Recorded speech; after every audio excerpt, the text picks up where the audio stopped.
بد نظر سے کیسے بچیں؟ مجھے نظر بہت جلدی لگتی ہے۔ صبح و شام کے اذکار کے ذریعے اللہ کے نبی صلی اللہ علیہ وآلہ وصحبہ وسلم نے جو اذکار بیان کیے ہیں اور جو صحیح احادیث میں مروی ہیں ان کی پابندی کریں۔ مثلا چاروں کل کا پڑھنا، اور خصوصاً قل هو اللہ احد، قل اعوذ برب الفلق، قل اعوذ برب الناس، ان تینوں صورتوں کو کم از کم 3 بار صبح و شام پڑھنا، اور اس کے علاوہ آیت الکرسی کا اہتمام، اس کے علاوہ بسم اللہ الذی لا یضر مع اسمہ شیء فی الارض ولا فی السماء وهو السمیع العلیم، اس کو بھی 3 مرتبہ صبح و شام پڑھنے کا اہتمام۔ اس کے علاوہ اعوذ بکلمات اللہ التامات من شر کل شیطان وہامہ ومن کل عین لامہ، اسی طرح اعوذ بکلمات اللہ التامات من شر ما خلق۔ یہ ساری دعائیں ہیں، اور ان کے علاوہ بھی کئی دعائیں ہیں جو احادیث سے ثابت ہے۔ کم از کم یہ جو میں نے بیان کیا ہے، کم از کم اتنا دن میں 3 مرتبہ صبح و شام پڑھنا چاہیے، اور جتنے زیادہ اذکار آپ کریں گے اتنے زیادہ آپ محفوظ رہیں گے۔ بعد اس کے کہ اللہ تعالیٰ نے ہمیں گمراہی سے نجات دی ہے، ہم تو بت پرستی میں شرک میں مبتلا تھے، لیکن اللہ تعالیٰ نے اپنے فضل سے شرک سے ہمیں نکالا اور ہدایت کی طرف اللہ نے ہمیں ہدایت دی ہے، اور ہدایت کی طرف اور روشنی کی طرف اللہ نے ہماری رہنمائی فرمائی ہے۔ تو ایسا کیسے ہو سکتا ہے کہ ہم تمہارے مذہب کو دوبارہ اختیار کر لیں؟ بہرحال ان کی قوم نے جو ہے ان کا انکار کیا، کرتے رہے، لیکن اللہ رب العالمین نے انہوں نے دعا کی کہ ربنا افتح بیننا و بین قومنا، کہ یا اللہ آپ ہمارے اور ہماری قوم کے درمیان آپ فیصلہ فرما دیجئے۔ تو اللہ تعالیٰ نے اپنے فیصلے سے، اپنے حکم کے مطابق ان کی قوم کو زلزلے کے ذریعے ختم کیا، اور اپنے گھروں میں وہ قوم جو ہے ان کی اوندھے پڑے رہ گئی۔ اللہ کے عذاب، اللہ تعالیٰ سے، اللہ کے نبی سے اور مسلمانوں سے ٹکرانے کا یہی انجام ہوتا ہے۔ اس کے بعد اللہ تعالیٰ نے ایک دستور بیان کیا کہ وما ارسلنا فی قریۃ من نبی الا اخذنا اہلها بالبأساء والضراء لعلهم يضرعون، کہ اللہ رب العالمین کی یہ سنت ہے، یہ طریقہ ہے کہ جب بھی کسی قوم میں اللہ نے نبی کو بھیجا ہے اور پھر اس نبی کا لوگوں نے انکار کیا، تو پھر اللہ تعالیٰ پہلے اس قوم کو فقر و فاقے میں اور مصیبتوں میں گھیر دیتا ہے اور اس سے آزماتا ہے، تاکہ شاید یہ اللہ کی طرف رجوع کر لیں ان پریشانیوں کی وجہ سے۔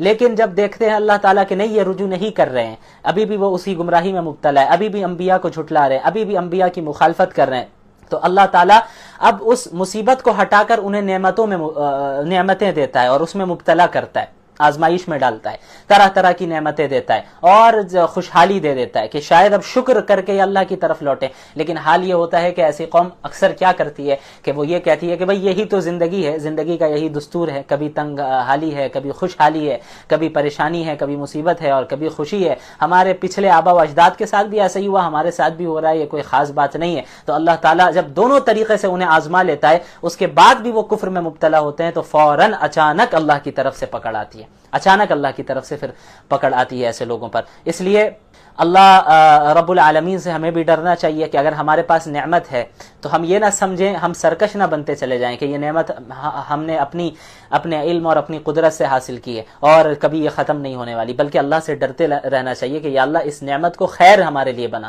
اس نعمت کو ہمیں عذاب کے طور پر اس نعمت کو ہمیں نہ عطا کر، بلکہ ہمیں اپنے دین پر عمل کرنے والا بنا۔ بہرحال اس کے بعد آیت نمبر 103 سے حضرت موسیٰ علیہ السلام کی جو داستان ہے اور جو واقعہ ہے فرعون کے ساتھ، اس کا ذکر شروع ہوتا ہے۔ یہاں پہ حضرت موسیٰ اور فرعون کے درمیان جو گفتگو ہوئی، جو مکالمہ ہوا، اس کا ذکر ہے، اور فرعون کا مقابلہ کس طرح حضرت موسیٰ علیہ السلام نے کیا، اور فرعون نے کس طرح ساحروں کو بلایا اور حضرت موسیٰ کے ساتھ مقابلہ کروایا، اور کس طرح ساحروں نے اپنی رسیوں کو سانپ بنا دیا اور حضرت موسیٰ علیہ السلام کے سامنے جو ہے سحر کیا، جادو کیا۔ پھر حضرت موسیٰ کو حکم ہوا کہ آپ اپنی لاٹھی کو پھینکیں، تو حضرت موسیٰ کی لاٹھی سانپ بن گئی، اور وہ ایسا سانپ کہ تمام جادوگروں کے سانپ کو اس نے کھا لیا۔ تو جو جادوگر تھے وہ بھی سمجھ گئے کہ یہ جو ہے عام انسان نہیں ہے بلکہ یہ نبی ہی ہو سکتے ہیں، اور یہ اللہ ہی کی طرف سے یہ معجزہ انہیں ملا ہے۔ تو جتنے جادوگر تھے وہ سب کے سب مسلمان ہو جاتے ہیں۔ تو حضرت موسیٰ علیہ السلام کو اللہ نے مختلف معجزات دیے، ان میں سے 2 بڑے معجزے جو تھے ان کا ذکر ہے۔ ایک تو یہی ہے عصا، لاٹھی، وہ اگر آپ علیہ السلام اگر کسی پتھر پر مارتے تو وہاں سے پانی کا چشمہ بہ پڑتا، اور سمندر پر جب انہوں نے مارا تو سمندر کے 2 حصے ہو گئے۔ اس کے علاوہ ساحروں کے سامنے جب انہوں نے لاٹھی پھینکی تو وہ سانپ بن گئی وہ لاٹھی۔ اس کے علاوہ دوسرا بڑا معجزہ ید بیضا ہے۔ ید بیضا کا کیا مطلب کہ حضرت موسیٰ علیہ السلام کو ایک معجزہ یہ بھی دیا گیا تھا کہ آپ علیہ السلام جب اپنے ہاتھ کو اپنے بغل کے نیچے رکھتے اور پھر اسے نکالتے تو ان کا ہاتھ سورج کی طرح چمکنے لگتا، روشنی بالکل ایک دم بہت تیز روشنی ہوتی. تو یہ بھی ایک جو ہے ان کے ساتھ معجزہ تھا. اس کے باوجود فرعون نے انہیں تسلیم نہیں کیا. جب جو ساحر آئے تھے، جتنے جادوگروں کو فرعون نے بلایا تھا حضرت موسیٰ کے مقابلے میں، وہ لوگ تو کہنے لگے یہ حضرت موسیٰ جادو کر رہے ہیں، الیاذ باللہ، لاٹھی سانپ بن جا رہی ہے، اور جو ہے یہ جو ید بیضا کا مسئلہ ہے یہ جادو ہے، سحر ہے. تو فرعون نے یہ کہا کہ جو ہے ہم آپ کا مقابلہ کریں گے، اور جو بڑے بڑے جادوگر ہو سکتے تھے، میجیشینز ہو سکتے تھے، ان کو جو ہے دعوت دی فرعون نے کہ سب آئے اور مقابلہ کریں، اور اس کا بدلہ یہ ہوگا کہ اگر آپ جیت جائیں گے تو آپ ہمارے مقرب بن جائیں گے، قریبی ہو جائیں گے. تو میں نے جیسا کہ بتایا کہ جادوگر شکست کھا گئے، اور جتنے جادوگر تھے سب نے اسی وقت ایمان قبول کر لیا، سب سجدے پہ گر گئے کہ بھئی یہ جو حضرت موسیٰ نے کر کے دکھایا ہے، یہ ہم تو سحر کر رہے ہیں، جادو کر رہے ہیں، تو ہمیں تو معلوم ہے کہ کیا کیا ٹیکنیکس ہیں، لیکن یہ جو حضرت موسیٰ نے کیا ہے یہ جادو نہیں ہے، یہ سحر نہیں ہے، بلکہ یہ جو کہہ رہے ہیں کہ یہ اللہ کی طرف سے بھیجے ہوئے رسول ہے، یہ سچے پکے رسول ہی ہیں. تو فوراً تمام جادوگروں نے یہ اسلام قبول کر لیا. لیکن فرعون نے کہا کہ بھائی یہ تمہاری پہلے سے پلاننگ تھی، یہ موسیٰ کے ساتھ علیہ السلام کے ساتھ پہلے سے تمہاری سیٹنگ تھی کوئی، اور تم نے جو ہے پوری پلاننگ کے ساتھ سب کچھ کیا ہے، اور اب آ کے تم اسلام قبول کر رہے ہو مجھے دھوکہ دینے کے لیے، لہٰذا میں تمہارے ہاتھ پیر کاٹ دوں گا. تو اس نے فرعون نے جادوگروں کو، جو جادوگر آئے تھے سارے جنہوں نے اسلام قبول کر لیا، انہیں قتل کروا دیا. بہرحال اللہ رب العالمین نے پھر فرعون اور اس کی قوم پر مختلف عذاب بھیجے تاکہ وہ اللہ کی طرف رجوع کر لیں، اور یہاں پہ تقریباً 5 عذابوں کا ذکر ہے آیت نمبر 133 میں.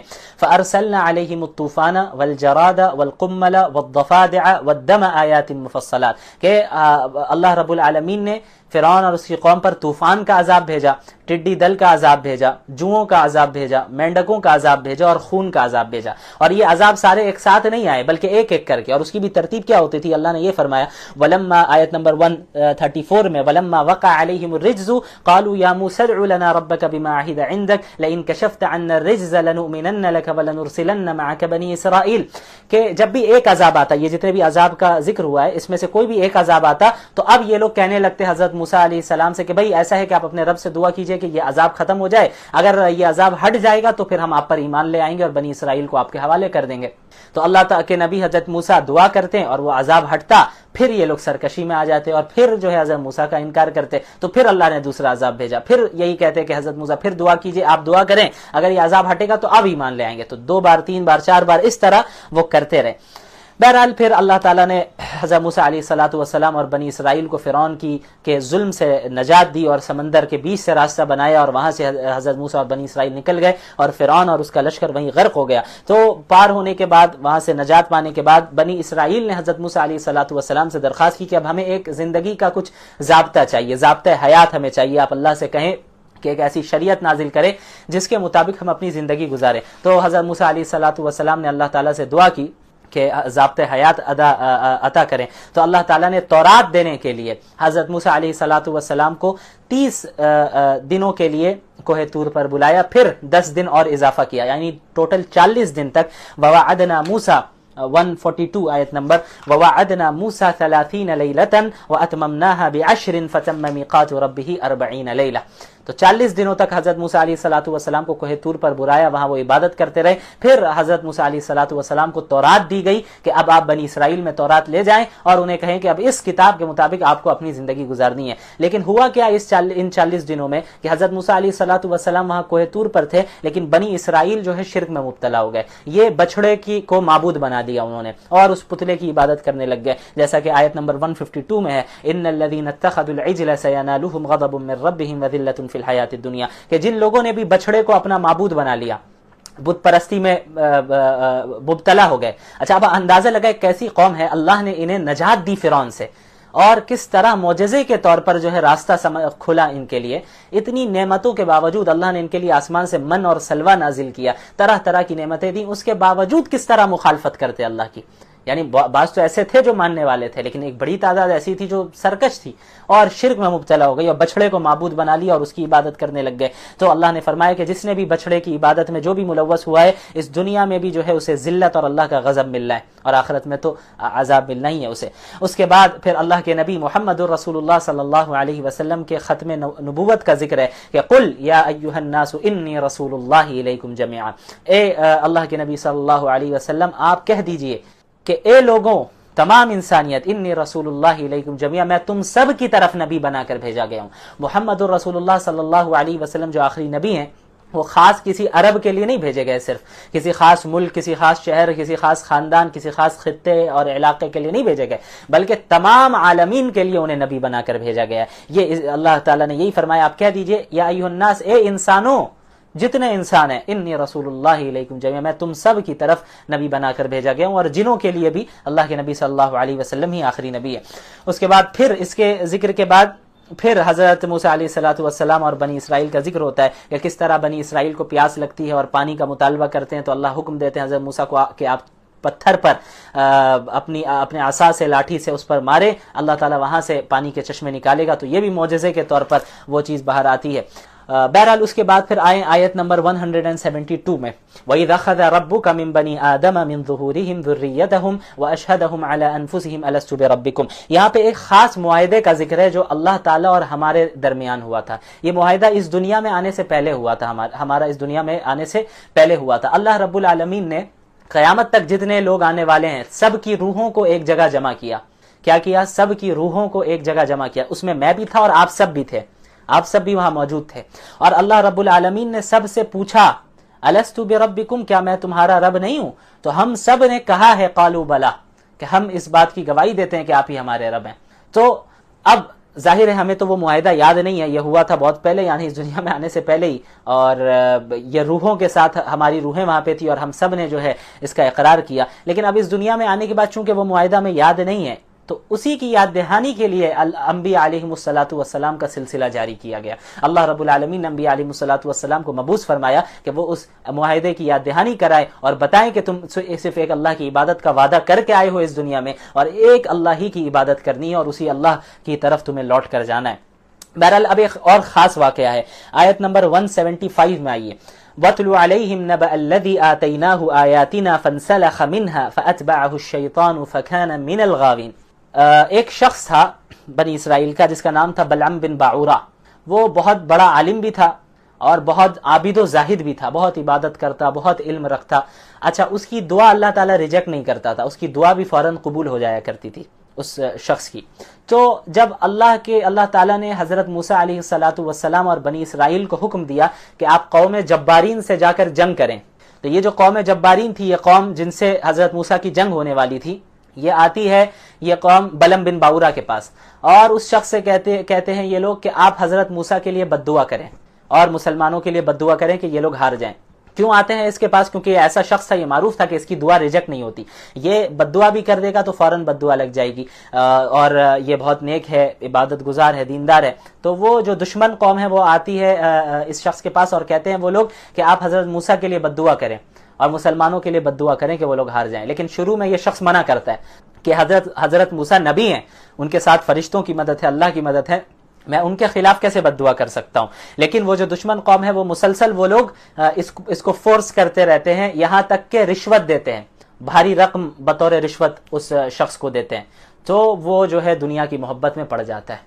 تو اللہ نے جو مقام اس کو دیا تھا علم کے اعتبار سے، عمل کے اعتبار سے، عبادت کے اعتبار سے، دعا کی قبولیت کے اعتبار سے، وہ سب ایک طرف ہو گئی۔ اس نے کیا کیا؟ دنیا کی طرف چلا گیا، وہ رشوت کو اس نے قبول کر لیا، اور رشوت کو قبول کرنے کے بعد اس نے موسیٰ علیہ الصلاۃ والسلام کے لیے بد دعا دینے کی کوشش کی، تو جو الفاظ وہ حضرت موسیٰ اور مسلمانوں کے لیے نکالنے والا تھا یا نکال رہا تھا بد دعا کے الفاظ، وہ اس نے موسیٰ اور مسلمانوں کے علاوہ بجائے قوم جبارین کے لیے ہی وہ الفاظ نکل گئے، یعنی انہی کو بد دعا دے دی۔ تو کیا ہوا کہ ظاہر موسیٰ علیہ الصلاۃ والسلام اور مسلمان غالب آ گئے، لیکن یہ اللہ نے پھر اسے چھوڑا نہیں۔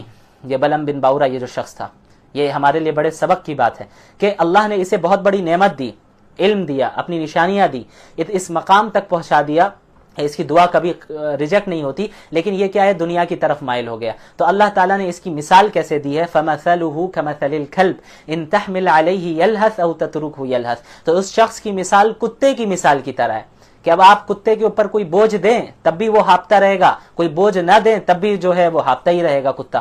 تو اسی طرح اس شخص کی مثال ہے کہ اس کے پاس علم ہو تب بھی یہ جو ہے اپنے دین کو بیچ دے گا، علم نہ ہو تب بھی اپنے دین کو بیچ دے گا۔ تو سزا کے طور پر اس کی زبان بھی نکل آئی تھی سینے تک، اللہ رب العالمین نے اس کی اس طرح پکڑ کی اور اس کو اس منصب سے ختم کر دیا۔ تو اللہ تعالی ہم سب کی حفاظت فرمائے۔ اس لیے کبھی بھی اپنے علم پر، کبھی بھی اپنے عمل پر یا اپنی عبادت پر غرور نہیں ہونا چاہیے کہ ہو سکتا ہے کہ تمام چیزوں کے کرنے کے باوجود ایک وقت ایسا ہے کہ ہم گمراہ ہو جائیں، اس لیے اللہ سے حفاظت کی دعا کرنی چاہیے کہ اور حسن خاتمہ کی دعا کرنی چاہیے کہ یا اللہ ہمیں ثابت قدم بھی رکھ دین پر اور استقامت بھی عطا فرما، اور موت تک ہمیں دین پر قائم رکھ، ایسا نہ ہو کہ موت سے پہلے ہم پھر جائیں الیاذ باللہ۔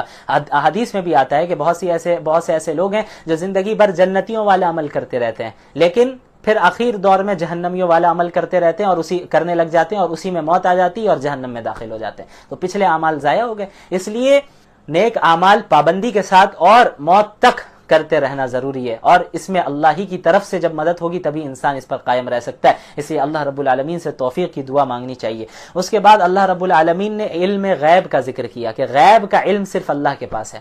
غیب کسے کہتے ہیں؟ غیب ہر اس چیز کو کہتے ہیں جس کو آپ اپنے سینس آرگنز کے ذریعے اور محض عقل کے ذریعے اس چیز کو آپ اس کا ادراک نہیں کر سکے، لیکن اس چیز کے متعلق اللہ تعالیٰ نے محمد رسول اللہ صلی اللہ علیہ وسلم کے ذریعے ہم تک خبر پہنچائی ہے، تو وہ غیب کی بات ہو گئی۔ تو اب اس پر ایمان لانا ضروری ہے۔ مثلا جنت ہے، جہنم ہے، ہم جنت اور جہنم کو ہم نے دیکھا نہیں ہے، ہم اپنے سینس آرگنز کے ذریعے جنت جہنم کو نہیں جان سکتے، اپنی محض عقل کے ذریعے جنت جہنم کو نہیں جان سکتے، لیکن چونکہ اللہ کے نبی صلی اللہ علیہ وسلم پر وحی نازل ہوئی اور ہم انہیں سچا مانتے ہیں، سچا نبی مانتے ہیں، اور انہوں نے اس کی خبر دی ہے، تو اب اس پر غیب پر ایمان لانا ضروری ہے۔ تو غیب کا علم، مکمل علم غیب کا صرف اللہ کے پاس ہے۔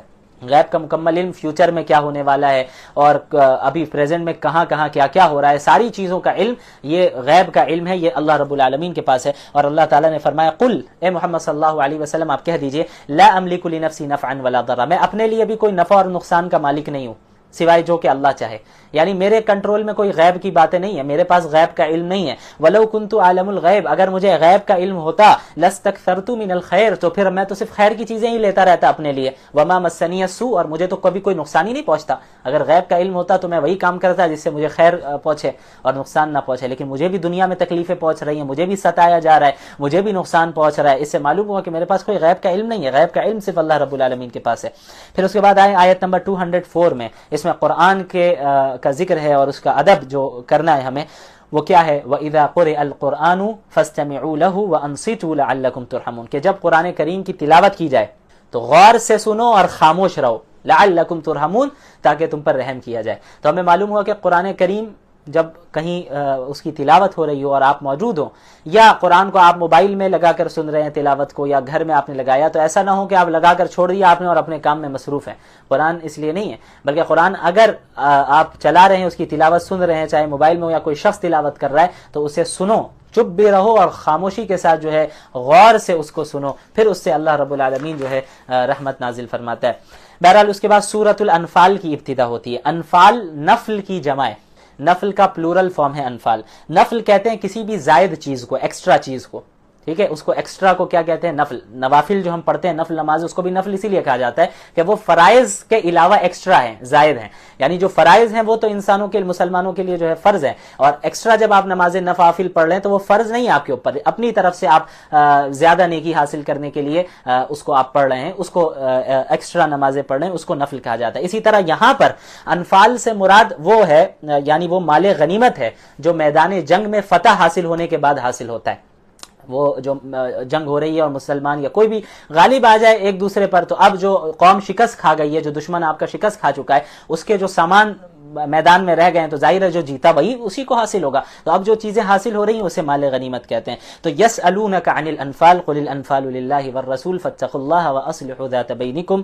غزوہ بدر کے بعد مال غنیمت کی تقسیم میں صحابہ کرام کے درمیان کچھ اختلاف ہو گیا، تو یہ آیت نازل ہوئی کہ کہا گیا کہ یہ آپ سے انفال کے بارے میں، مال غنیمت کے بارے میں پوچھ رہے ہیں، آپ کہہ دیجئے انفال یہ اللہ اور اس کے رسول، مال غنیمت اللہ اور اس کے رسول کا ہے، یعنی اللہ اور اس کے رسول فیصلہ فرمائے گا کہ اس کو لوگوں کے درمیان کیسے تقسیم کرنا ہے، جس میں غریبوں کا بھی خیال رکھا جائے گا، فقراء کا، مساکین کا، ضرورت مندوں کا، سب کا، اور جن لوگوں نے جو ہے مجاہدہ کیا، تکلیف اٹھائی اور جو ہے مقابلہ کیا، ان کا بھی خیال رکھا جائے گا، سب کو اچھے انداز میں تقسیم کیا جائے گا۔ یہ کام اللہ اور اس کے رسول کا ہے، اور جو مسلمان ہے وہ آپس میں اختلاف میں نہ پڑے، آپس میں اصلاح کر لیں اور تقوی اختیار کریں۔ اس کے بعد مومنین کے اوصاف، مومنین کی صفات، مومنین کی کوالٹیز کا ذکر ہے۔ انما المؤمنون الذین اذا ذکر اللہ وجلت قلوبهم، کہ جو مومنین ہوتے ہیں وہ ہیں کہ جب اللہ کا ذکر کیا جاتا ہے ان کے سامنے، اللہ کا نام لیا جاتا ہے، وجلت قلوبهم، ان کے دل دہل جاتے ہیں۔ اللہ کا خوف پیدا ہو جاتا ہے. وَإِذَا تُلِيَتْ عَلَيْهِمْ آيَاتُهُ، اور جب اللہ کی آیتیں ان پر پڑھی جاتی ہیں ان کے سامنے، زَادَتْهُمْ ایمانا، تو ان کے ایمان میں اضافہ ہو جاتا ہے. یہ مومنین ہیں. وَعَلَىٰ رَبِّهِمْ يَتَوَكَّلُونَ، اور وہ اپنے رب پر توکل کرتے ہیں. توکل کسے کہتے ہیں؟ کہ دنیاوی اسباب کو اختیار کرنے کے بعد یا کرتے ہوئے اللہ رب العالمین پر بھروسہ کرنا، کہ ہم نے اسباب تو اختیار کر لیا لیکن اب اصل جو ان اسباب میں تاثیر پیدا کرنے والا ہے وہ اللہ رب العالمین ہے، تو اللہ پر بھروسہ کرنا. تو اسباب کو اختیار کرتے ہوئے اللہ پر بھروسہ کرنے کو ہی توکل کہتے ہیں. اسباب کو چھوڑ کر اللہ پر بھروسہ کرنے کے لیے کوئی بیٹھ جائے تو یہ توکل نہیں ہے، یہ تو تعطل ہے. تو شریعت تعطل کی قائل نہیں ہے بلکہ توکل کی قائل ہے. اسلام نے ہمیں توکل کرنا سکھایا. یعنی ہم دنیا میں ہیں، یہ دارالاسباب ہے، یہاں اسباب اختیار کرنے ہوں گے ہمیں، اسباب اختیار کرتے ہوئے لیکن اصل نظر اللہ پر ہونی چاہیے کہ اللہ رب العالمین جب چاہے گا تبھی ہوگا.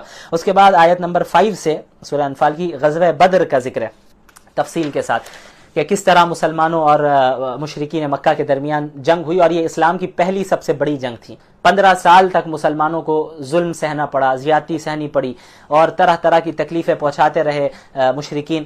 ہجرت کر کے اب مکہ سے نکل گئے تو ہجرت کرنے بھی نہیں دے رہے تھے وہ لوگ، چھپ چھپ کر ہجرت کرنا پڑا مسلمانوں کو. مدینہ پہنچ گئے تو بھائی اب یہاں پہ تو سکون سے رہنے دیتے، لیکن یہاں بھی مشرکین مکہ نے سکون سے رہنے نہیں دیا بلکہ مکہ المکرمہ سے چھیڑ چھاڑ کرتے رہے. بعض افراد کو بھیجتے مدینے کے ارد گرد میں، کسی کو قتل کر کے آ جاتے، کچھ نقصان پہنچا کے آ جاتے.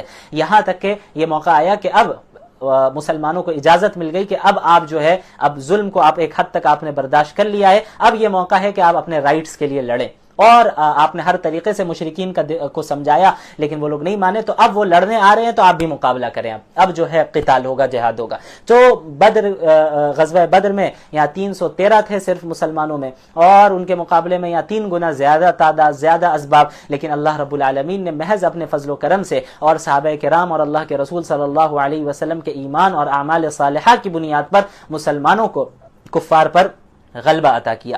بہرحال اس کے بعد اللہ تعالی یہاں پر میدان جنگ میں مسلمانوں کو کس طرح کامیابی حاصل ہو اس کے لیے چند اصول بیان کرتے ہیں اللہ رب العالمین. اس تقریباً 2-3 صفحات میں تقریباً 5 اصول بیان کیے گئے. اگر ان 5 اصول پر مسلمان جم جائیں تو اللہ رب العالمین کی طرف سے میدان جنگ میں ان کے لیے مدد آئے گی. سب سے پہلا اصول کیا ہے؟ آیت نمبر 15، یا ایھا الذین آمنوا اذا لقیتم الذین کفروا زحفا فلا تولوهم الادبار.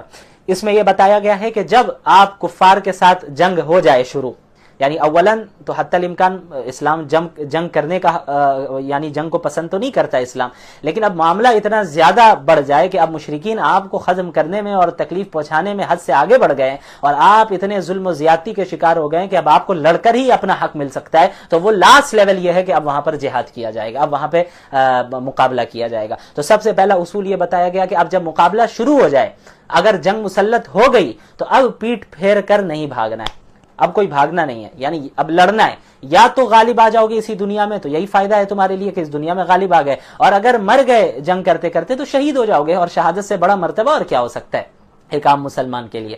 تو دونوں حالت میں مسلمان کے لیے بھلائی ہے. اگر وہ لڑتے لڑتے جو ہے مر جاتا ہے تو شہید ہو جائے گا، اور اگر نہیں مرتا ہے غالب آ جاتا ہے تو پھر اس دنیا کی بھی فتح اسے مل جائے گی. بہرحال تو سب سے پہلا اصول یہ بتایا کہ جب جنگ شروع ہو جائے تو اب لڑنا نہیں، اب بھاگنا نہیں ہے، اب پیٹ پھیر کر بھاگنا نہیں ہے بلکہ اب مقابلہ کرنا ہے ڈٹ کر. نمبر 2 آیت نمبر 20 میں دوسرا اصول، یا ایھا الذین آمنوا اطیعوا اللہ ورسولہ ولا تولوا عنہ وانتم تسمعون، کہ اللہ اور اس کے رسول کی اطاعت کرنا ہے عام حالتوں میں بھی اور میدان جنگ میں بھی. اللہ اور اس کے رسول نے جو حکم دیا فوراً مانو، اتحاد کی طرف اشارہ ہے، یہ چیز بھی ہونا ضروری ہے. اس کے بعد تیسرا اصول آیت نمبر 24 میں، یا ایھا الذین آمنوا استجیبوا للہ وللرسول اذا دعاکم. اس میں یہ بتایا گیا کہ اللہ اور اس کے رسول کی دعوت کو قبول کرنا، یعنی اللہ اور اس کے رسول جب بلائے فوراً حاضر ہو جاؤ، اللہ اور اس کے رسول کے دین کا تقاضا جب ہو فوراً حاضر ہو جاؤ. تو یہ بھی ایک اصول ہے کہ جب اسے اختیار کرے گا بندہ تو اللہ رب العالمین جو ہے مسلمانوں کو فتح اور نصرت عطا کرے گا. چوتھا اصول آیت نمبر 27 میں، یا ایھا الذین آمنوا لا تخونوا اللہ والرسول وتخونوا اماناتکم وانتم تعلمون، کہ اے ایمان والو اور اللہ اور اس کے رسول کے ساتھ خیانت نہیں کرنا.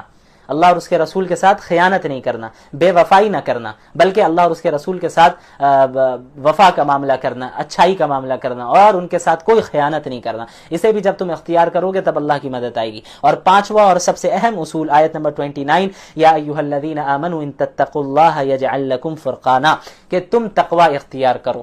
اے ایمان والو، اللہ کا تقوی اختیار کرو۔ تقوی کہتے کسے، میں نے بتایا تھا پہلے بھی، کہ اللہ اپنی جلوت میں بھی اپنی خلوت میں بھی اللہ رب العالمین کے تمام احکامات پر عمل کرنا، اور اللہ نے جن چیزوں سے منع کیا ہے اس سے اپنے آپ کو دور رکھنا، تنہائی میں بھی اور لوگوں کے سامنے بھی، اسی کا نام تقوی ہے۔ اللہ کا لحاظ رکھنا، اس کا پاس و لحاظ رکھنا، اس کا نام تقوی ہے۔ تو عام حالتوں میں بھی اور میدان جنگ میں بھی اللہ کا تقوی اختیار کرو۔ جب تم ایسا کرو گے تو اللہ تعالیٰ تمہاری مغفرت فرمائے گا، تم پر فضل کرے گا۔ تو یہ وہ 5 اصول ہے کہ جب مومنین انہیں اختیار کر لیں گے، یعنی اپنے عقائد بھی درست کریں گے، ان اصولوں کو اختیار کریں گے، اعمال کو درست کر لیں گے، تو ہوگا یہ کہ اللہ کی مدد اور نصرت ہر وقت ان کے ساتھ رہے گی۔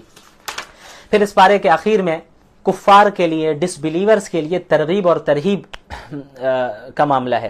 اللہ تعالیٰ نے فرمایا آیت نمبر 38 میں، قُلْ لِلَّذِينَ كَفَرُوا إِن يَنْتَهُوا يُغْفَرْ لَهُم مَّا قَدْ سَلَفَ وَإِن يَعُودُوا فَقَدْ مَضَتْ سُنَّتُ الْأَوَّلِينَ، کہ کفار سے کہہ دیجئے، ڈس بلیور سے کہہ دیجئے، جو مسلمان نہیں ان کے علاوہ جتنے ڈس بلیورز ہیں ان سے آپ کہہ دیجئے کہ اگر اب بھی وہ اپنے کفر سے باز آ جائے تو اللہ ان کی مغفرت فرما دے گا۔ یعنی پوری زندگی کفر کرتے رہے، ابھی بھی زندہ ہو، اب بھی اگر تم نے توبہ کر لی اور ایمان لے آئے، مسلمان ہو گئے، اللہ کی اطاعت کر لی، محمد رسول اللہ صلی اللہ علیہ وسلم کو نبی مان لیا، اور اسلام کے تمام عقائد اور اعمال کو اختیار کر لیا تم نے، تو کیا ہوگا؟ یغفر لہم ما قد سلف، اللہ تمہارے پچھلے کفر کو، پچھلے گناہوں کو معاف کر دے گا۔ وَإِن يَعُودُوا، لیکن اگر تم نے ایسا نہیں کیا، تم نے ایمان اور اسلام قبول نہیں کیا اور کفر میں ڈٹے رہے، تو یاد رکھو فقد مضت سنت الاولین، تو پچھلی قوموں کا جو طریقہ رہا ہے اللہ رب العالمین کا پچھلی قوموں کے معاملے میں، وہ تو پہلے بھی گزر چکا ہے۔ یعنی اللہ رب العالمین کو کوئی نیا قانون بنانے کی ضرورت نہیں پڑے گی۔ پچھلی قوموں نے جس طرح اللہ اور اس کے رسول کا انکار کیا، انبیاء کا انکار کیا، اور تمام طریقوں کو سے دعوت دینے کے باوجود انہوں نے حق کو جھٹلایا، تو اللہ نے انہیں عذاب میں مبتلا کیا۔